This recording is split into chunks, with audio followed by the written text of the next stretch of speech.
I and my mother have a very strange relationship. I grew up being Mormon in the South and she let my dad abuse my siblings and I. I ended up moving out when I was 14 to live with my grandmother and I went no contact with my mom. When I went to college, I went very far west and drove about 30 hours to get to said college.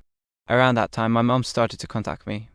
I did stay in contact with her because as I got older I realized that she too was hurt by my dad, but she was still with him. I continued to be wary and never actually visited because I had my own life. When I got married, I didn't invite my mom or only a few of my brothers.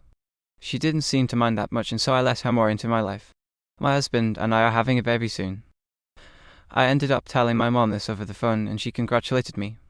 A few weeks went by and she was obsessed with the idea of me being a mom. It was weird, she kept bringing up my old religion and how this was going to connect us. A few weeks ago my mom texted me to pick her up from the airport and then she called me in a rage when I told her no.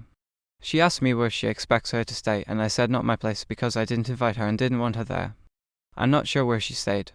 Not long after I start getting texts from my sisters who are bashing me for building up a relationship with my mom only to manipulate her.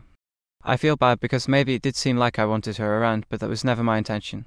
I just wanted to be at peace in our relationship. I didn't care if it was still not the greatest. So am I the asshole for not wanting her around? TLDR, I had a strained relationship with my mom until I went off to college far away.